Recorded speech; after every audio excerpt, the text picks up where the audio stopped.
शाश्वत मिलन की तमन्ना। शाश्वत मिलन जिनसे भी करना है, शाश्वत मिलन समझ गए ना, एक बार मिलने के बाद कभी कभी वियोग ना हो, बिछड़े ना, और वो एक ही स्थान है बस जहाँ से वियोग नहीं हो सकता, वो मोक्ष है। कभी परमात्मा प्रभु महावीर से शाश्वत मिलन का भाव जागता है? जागता है कभी? किससे किससे मिलने की सोचते रहते हो? सही बताना। देहधारी तो बिछुड़ जाएंगे, वो साथ नहीं देंगे। ये देह का स्वभाव आप जानते हो, लेकिन उनसे ही मिलन की तमन्ना रहती है। एक मिलन की प्यास परमात्मा से जगाओ। 4 सूत्र हैं हमारे सामने जो एक ऐसा मिलन हमें दे सकते हैं, जिन 4 सूत्रों को अपनाकर हम शाश्वत मिलन कर सकते हैं। ये 4 सूत्र मूल रूप में 4 धाराएं चलती हैं, धर्म की 4 धाराएं, जिसे एक धारा वैदिक धारा है, सनातन धारा, जैन धारा, बौद्ध धारा। मूल रूप में उसके बाद तो बहुत सारे मत, 363, इतने सारे मत, इतने सारी संप्रदाय चलती हैं। कहीं आर्य धर्म का पालन करने वाले, ईसाई, सिख, मुस्लिम, ये बहुत सारे, कितने सारे मत हैं। उससे आगे आगे आगे आगे बढ़ते वो एक एक पंथ से कितने कितने मत निकलते चले गए। तो ये जो 4 सूत्र हैं, चाहे वो सनातन धर्म के ग्रंथों को उठाकर देखो, चाहे जिन धर्म के ग्रंथों को, चाहे बौद्ध के, किसी के भी उठाकर देखो, ये 4 सूत्र ऐसे हैं जो जिंदगी का हर जगह समाधान करते हैं। और जिसके जीवन में ये 4 सूत्र हैं, उन्हें आज की भाषा में मैं आपके समक्ष रखना चाहूँगी। सबसे पहला सूत्र है इजीनेस। इजीनेस, इजी मतलब क्या? सहज, सरल, सहज और सरल। इजीनेस, एक शब्द और सीख कर जाना। आपको कोई कॉल करता है, चाहे आप बिजी नहीं हैं, फिर भी उसको क्या कहते हो? मैं बहुत, ये बड़ा नेगेटिव वर्ड है, बिजी नहीं कहना, इजी कहना, कि मैं काम करते करते भी बहुत इजी हूँ। बोलने का थोड़ा सा तरीका आज चेंज करके जाना। जो बिजी शब्द है, ये नेगेटिव एनर्जी को इकट्ठा करता है। बिजी, आपने आज से बोलना है I am very easy. I am busy नहीं, आई एम वेरी इजी। मैं बहुत सहज हूँ, बहुत सरल हूँ। जो जीवन में सहज हो गया, सरल हो गया, उसकी यात्रा सुखद हो गई। और जो जीवन में टेढ़ा है, मेढ़ा है, जो सरल सहज है, उसे सिद्ध गति मिलती है। जो सीधा है, जो सीधा है, उसे सिद्ध गति मिलती है। और जो तिरछा है, वक्र, तिरछा कौन? जो कपट से, छल से भरा हुआ है, उसको कौन सी गति मिलेगी? तिरछी गति कौन सी है? त्रियंच गति। जो तिरछा है उसे त्रियंच गति, और जो सीधा है उसे सिद्ध गति। तो इजीनेस, जिंदगी में सरलता, धम्मस्य शुद्धस्य चिट्ठई।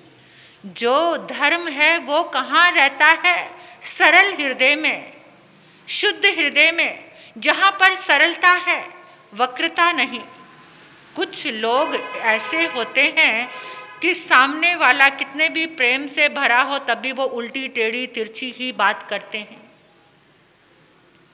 और कुछ लोग ऐसे होते हैं जिनका हृदय हमेशा खुली किताब के जैसा रहता है, सरल रहते हैं। ऐसे जो सरल लोग होते हैं इस दुनिया में भले ही उनके लिए डिफ़िकल्टी, क्योंकि लोग आकर कहते हैं कि महाराज जी जितना सरल हैं उतने ही लोग बेवकूफ़ पागल समझते और बुद्धू बनाकर चल पड़ते हैं। और जितने वक्र लोग हैं ना,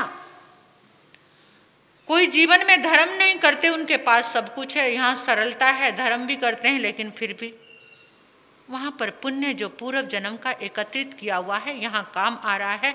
और कभी पुण्य एक जैसा नहीं रहता। साधु जीवन में तो इतने इतने लोग सामने आते हैं, जो फकीर थे आज वो अमीर हैं, जो अमीर थे वो फकीर, रोडपति करोड़पति और करोड़पति रोडपति।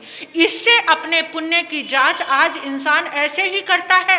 लेकिन अगर तुम्हें सरल हृदय मिला है, सरलता मिली है, तो समझो कि परमात्मा ने मेरे ऊपर बहुत मेहर की है। मेरे भीतर में कुटिलता नहीं है, मेरे भीतर में वक्रता नहीं है, मैं किसी के साथ छल नहीं कर सकता, ये मुझे इतना बड़ा तोहफा मिला है। तो जीवन कैसा हो? इजीनेस। जहाँ तुम्हारे जीवन में सरलता है, सहजता है, जितना ज़्यादा हो सके सहज और सरल जीवन जीने की कोशिश करना। सबसे ज़्यादा सरल कौन होता है? बच्चा होता है। बच्चा सबसे ज़्यादा सरल होता है। एक बार एक पिता अपने बच्चे को कुछ पढ़ा रहा था, इतने में दरवाजे पे दस्तक हुई। उसको पता था कि दोस्त ने आना है और कुछ लेने के लिए आना है। उसने बच्चे को कहा, बेटा जाके बाहर कह दो पापा घर पे नहीं हैं। तो वो बच्चा बाहर जाके कहता है, अंकल पापा कहते हैं कि पापा घर पे नहीं हैं। पापा कहते हैं। बच्चा इतना सरल, उसने वही जाकर सिखाया, लेकिन फिर भी उसकी सरलता देखो। तो ऐसा सरल हृदय जब बन जाता है तो उसको कहते हैं हम इजीनेस। आज के युग में जीना चाहे मुश्किल लगे, इजी लोगों का जीना कठिन है। आज का ये वक्रता से भरा हुआ युग है। परमात्मा ने भी कहा था, इसलिए ये नियम, ये अनुशासन, ये गणवेश, ये वस्त्रों की जो प्रभु ने रखा, ये किस लिए? इस वक्रता को देखते हुए ही अनुशासन की जो बातें कही कि इसी में कोई ठीक रह सकते हैं। वरना अगर पार्श्वनाथ भगवान के समय जैसी बात होती आज के ज़माने में तो बड़ी अफरा तफरी मची होती। तीर्थंकर परमात्मा तो केवल ज्ञानी और केवल ज्ञान के बल पर इंसान की बुद्धि बल और उसके विचारों को मापते हुए ये सब प्रभु ने परिवर्तन के साथ हमें पेश किया। ऐसे ही आपके घर में भी है। घर में अगर परिवार में एक दूसरे के साथ सरलता का व्यवहार करोगे तो वो परिवार कभी टूटेगा नहीं। जिस परिवार में वक्रता आ जाएगी, जिस परिवार में छल आ जाएगा, वो परिवार धीरे धीरे एक दूसरे से छिपाया जाएगा, एक दूसरे से बातें छिपाई जाएगी, एक दूसरे से सामान छिपाया जाएगा, एक दूसरे से पर्दा किया जाएगा। जहाँ पर्दा वहाँ प्रीत नहीं, और जहाँ प्रीत है वहाँ पर पर्दा नहीं है। अगर सबके साथ तुम ओपन रहोगे घर में तो तुम्हारा परिवार, क्योंकि सबको पता है छुपाया नहीं जा रहा, सब सहज है, इजी, वो परिवार कैसा होगा? वहां पर इजीनेस रहेगी। और दूसरा सूत्र है पॉजिटिवनेस। पॉजिटिवनेस, सकारात्मकता। हर एक बात में, हर एक चीज में तुम सकारात्मक हो जाओ। गुणग्राही, पॉजिटिवनेस, गुणग्राहकता। जब तुम गुण ग्राहक बन जाओगे तो तुम्हारी जिंदगी के सारे दुख मिट जाएंगे। दुख किसका है हमें? नेगेटिविटी। नेगेटिविटी हमें सबसे ज़्यादा दुखी करती है, सबसे ज़्यादा बेचैन करती है। तो तुम्हें क्या बनना है? पॉजिटिवनेस तुम्हारे जीवन में आनी चाहिए। तुम्हारे आसपास अगर पॉजिटिव लोग हैं, मैंने अपनी ज़िंदगी की ऊर्जा को खुद ही बदलते और लेशा को बदलते देखा है। जैसे माहौल में, जैसे व्यक्ति के साथ रहोगे, अगर तुम्हारे आसपास सकारात्मक लोग हैं, गुणग्राही लोग हैं, तो एक दिन उनकी दृष्टि तुम्हारे पास भी आ जाएगी, तुम भी गुणों को देखना शुरू कर दोगे। अगर तुम्हारे पास हर समय निंदा करने वाले, चुगली करने वाले, अहंकार वाले लोग हैं, तो धीरे धीरे तुम भी चुगलबाज बन जाओगे। धीरे धीरे तुम भी उस पतन में गिरते चले जाओगे। एक बच्चा अगर उसके पास उसके दोस्त अच्छे हैं, अच्छा सिखाने वाले, तो वो बच्चा वही सीख जाता है। आप बच्चों को क्या सिखाते हैं? जो बच्चा ड्रिंक करता हो, जो कोई स्मोकिंग करता हो, जो कोई गंदे वीडियोस देखता हो, उसके पास नहीं बैठना, उससे ये सब नहीं सीखना, बचाते हो। आप देखते हो कि जो सकारात्मक कोई अगर बच्चे हैं, पॉजिटिविटी जिनके पास है, उनके पास आपका बच्चा बैठा है तो आप खुश हो जाते हो। तो ये बात अपने जीवन में भी लागू करनी है कि जितने लोग पॉजिटिव हैं, गुण ग्राहकता है, उनके पास ही उठना बैठना शुरू कर दो। तुम्हारा जीवन, तुम्हारे जीवन की लेशा अपने आप ही बदलनी शुरू हो जाएगी। अर्जुन के जीवन में एक ही सकारात्मक व्यक्ति था। पूरी सेना को भी छोड़ दिया था। 18 अक्षौणी सेना को नहीं मांगा अर्जुन ने। और दुर्योधन के साथ कर्ण को किसका साथ मिला? एक बात और याद रखना, अपना अहंकार पुष्ट करने के लिए, अपना बदला पूरा करने के लिए, अगर तुम्हारी कोई दोस्ती चाहता है, तुम्हें दोस्त बनाता है, तो उससे हमेशा, क्योंकि दुर्योधन की दोस्ती कैसी हुई थी कर्ण के साथ? अर्जुन से, पांडवों से बदला लेने के लिए उसने कर्ण को अपना मित्र बनाया था। और हुआ क्या? नीम के ऊपर, नीम को चखने वाले का मुंह कड़वा तो होगा ही होगा। और उसके पास रहने वाला कोई अच्छी भली बेल को भी अगर नीम पर चढ़ा दो तो वो धीरे धीरे कड़वी होनी शुरू हो जाएगी। इतना गुणवान वो कर्ण धीरे धीरे क्या हो गया? धीरे धीरे इतना नेगेटिव हो गया। धीरे धीरे उसका जीवन समाप्ति की ओर जाने लगा।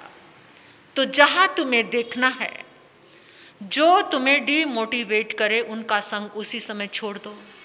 और जो तुम्हें मोटिवेट करें, जो तुम्हारे अंदर उत्साह, साहस, धर्म से जोड़े, ऐसे व्यक्तियों का संग करो। जो तुम्हें नेगेटिविटी से जोड़ें, उनका संग तुरंत अपने जीवन से छोड़ दो। जिंदगी में एक ही पॉजिटिव व्यक्ति है जो तुम्हारा नजरिया बदल दे। अपने परिवार में पॉजिटिविटी लेकर रहो।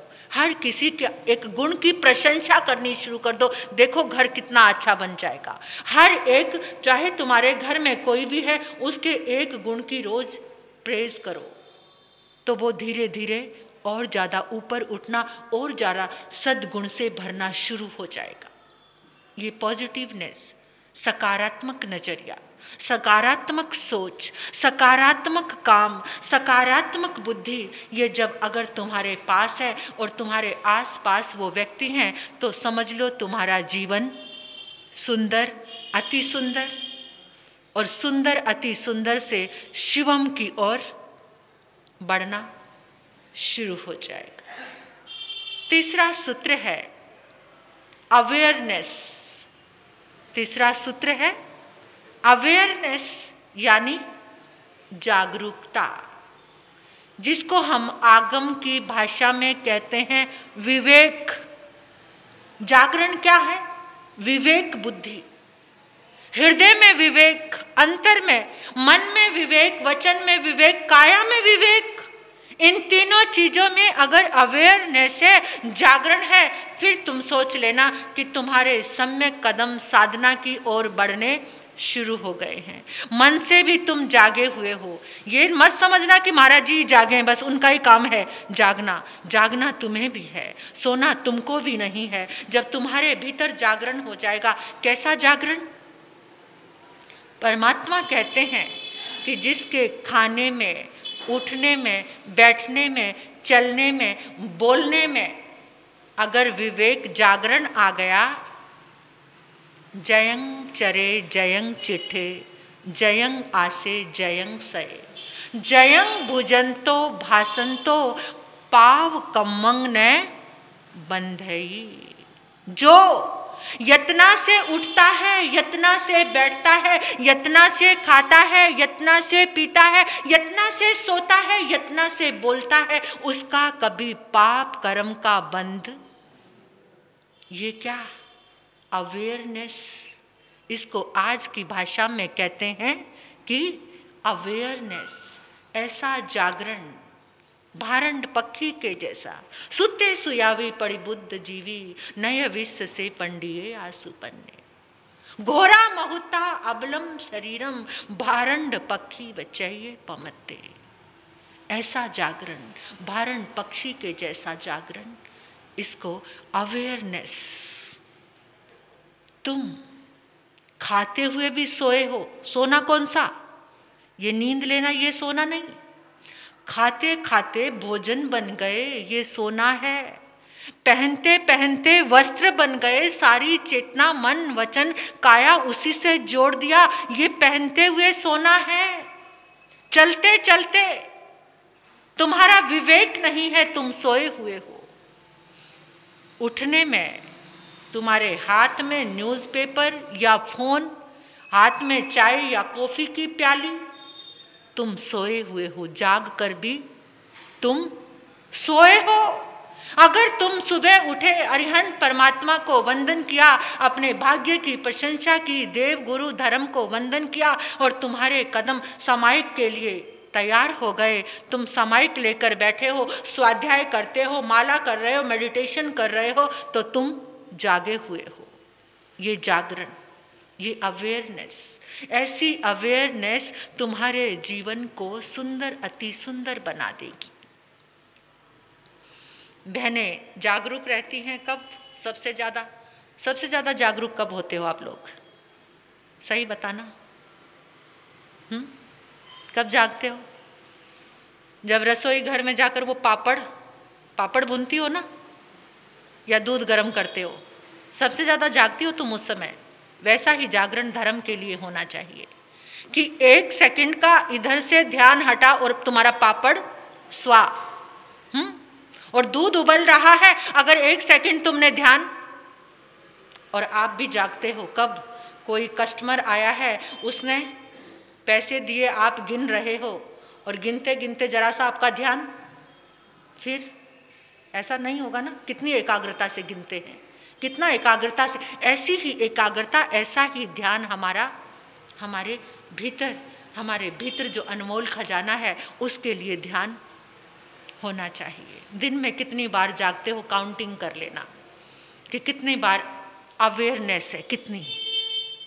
24 घंटे में अगर 24 सेकंड का भी जागरण हो जाए ना, तो वो भी कल्याण कर सकता है। लेकिन नहीं, मदहोशी ज़्यादा है, सोए ज़्यादा हैं। चौथा सूत्र है फ्रीनेस। आप सोचेंगे महाराज ये सूत्र तो सबसे अच्छा है। फ्रीनेस, गुलामी से रहित, आजाद हो जाओ। परमात्मा कहते हैं फ्रीनेस ले आओ। किससे आजाद? किससे? परिवार के अनुशासन से, बड़े बुजुर्गों की बातों से। किससे आजाद होना है? अपनी मूर्छा से। इंद्रियों के गुलाम हैं हम। इन आंखों के विषयों से आजाद हो जाओ, कानों के विषयों से आजाद हो जाओ। इन इंद्रियों के विषय जो हर समय तुम्हें गुलाम बनाए हुए हैं, इनसे आजाद हो जाओ। इतना प्रिग्रह जोड़ने की जो तमन्ना है, उससे आजाद हो जाओ। पास कुछ है नहीं, ख्यालों में इतना बुन लिया, ख्यालों में इतना संभाल लिया, ख्यालों में इतना इकट्ठा कर लिया कि जिसका कोई गिनती, कोई हिसाब पास में नहीं है। नहीं आया, उतनी सामर्थ्य नहीं है कि उतना जमा कर सको, लेकिन ख्यालों के अरमानों में इतना सजा लिया और इतना बसा लिया, तो परमात्मा कहते हैं फ्रीनेस, फ्री हो जाओ। जन्मों जन्मों से गुलाम बने हुए हो, ये गुलामी इस कदर जकड़ी हुई है जो तुम्हें चैन से जीने नहीं देती है। परेशानी और इस गुलामी की बेड़ियों में बंधे बंधे कितने कितने जन्मों की कारावास मिली हुई है। गुलाम, गुलाम कौन होता है? तुम्हारी आंखें तुमसे जो काम कराना चाहती हैं तुम वही करते हो, हम वही करते हैं। तुम्हारे कान क्या सुनना चाहते हैं, किसमें रस आ रहा है, नोटिस नोटिस नोट करो कि तुम्हारे कान क्या सुनना चाहते हैं। इसको जाग कर देखना आज कि कान को रस किस चीज में आ रहा है, जाग कर देखना। आंख को रस किस चीज में, जाग कर देखना, आज देखना। ये स्पर्श इंद्री, ये चीजें कुछ नोट करा करो जिंदगी की कि आज मैंने सबसे ज़्यादा रस किस चीज़ में लिया है, उसमें जितना पाप बंधा है, रात को सोने से पहले उसकी आलोचना कर दो, आलोचना कर दो, हल्के होकर सो जाओ। आलोचना हर चीज़ की करके सो के देखो कितनी बढ़िया नींद आएगी, पता भी नहीं चलेगा। रात को मैं तो ऐसा महसूस करके सोती हूँ कि जैसे प्रभु का समोचरण है, उनके चरण पकड़े हैं और मैं लेट गई हूँ और सो गई हूँ। 1 मिनट भी नहीं लगती सोने में। रोज़ प्रभु के चरण पकड़ कर सोया करो। जब कल्पना में और चीज़ों को बसाते हो इतना ज़्यादा, तो उस कल्पना में, उन भावनाओं में परमात्मा को क्यों नहीं बसाते? सोना है, नींद चाहिए इस शरीर को, लेकिन क्यों ना परमात्मा के चरण पकड़कर सो जाएं। मैं तो ऐसे ही सोती हूँ, रोज प्रभु के चरण पकड़ती हूँ और प्रभु के चरण ऐसे दोनों हाथों से पकड़े और प्रभु चरणों को स्पर्श करते ही अपने आप ही नींद। और मुझे सब कहते हैं महाराज साहब आप तो लेटते हो, 1 सेकंड पास में कोई बोल रहा है और मैं सो जाती हूँ। ये निश्चिंतता ऐसी जिंदगी में होनी ही चाहिए। क्या चिंतन करना है, परमात्मा का करो। बस इतना सुंदर जीवन है फ्री होने का। तो हर शाम को परमात्मा ने बताया, हर रात को फ्रीनेस। तुम इन गुलामी की जंजीरों को तोड़कर फ्री होकर परमात्मा की आराधना में आकर सो जाया करो। समय की सुई कह रही है धीरे धीरे पल, सप्ताह और महीने भी अब 4 महीने पूर्ण हो गए हैं। आज कितनी तारीख है? आज 2। लेकिन आज मेरा मन थोड़ा उदास है। गुरनी जी महाराज साहब को रात को बहुत तेज बुखार था। मच्छरों के काटने से वो सेंसिटिव भी हैं, उनकी काया, तो मच्छर काटने से शायद कुछ हल्की सी डेंगू की भी शिकायत आई है और उनको रात को 104 बुखार था। तो आप सभी मंगल प्रार्थना करना। वैसे तो जिस बाबा के दरबार में बैठे हैं वो अपने आप ही ध्यान रखेंगे उनका, वो कैसे बीमार होने दे सकते हैं, वो ध्यान रखेंगे, स्वस्थ करेंगे। ऐसी हमारी मंगल कामना उनके चरणों में है। नमो अरिहंतानंग नमो सिद्धानंग नमो अरियानंग नमो उजायानंग नमो लोय सहुनंग चैता वारंग वासन चक्वटी मेहड़ियो संति संति करे लोय पत्तोगी मृत्रम श्री चितारी मंगलविंता मंगलम सिद्धा मंगलम साहु मंगलम केली पनत धम्मो मंगलम चितारी लघुतमारी अंता लघुतमा सिद्धा लघुतमा साहु लघुतमा केली पनत धम्मो लघुतमा चितारी शरणं पवज्जामि रन्ते शरणं पवज्जामि सिद्धे शरणं पवज्जामि साहु शरणं पवज्जामि केली पनत धम्मो शरणं पवज्जामि। पहला शरणारी हंत का, दूजा सिद्ध भगवान, तीजा शरण धर्म का, चौथा सान्नी ग्रंथ। ये 4 शरण दुख हरण जगत में और न शरणा कोई होगा। जो भवे प्राणी करे आराधन उसका अजर अमर पद होगा, उसका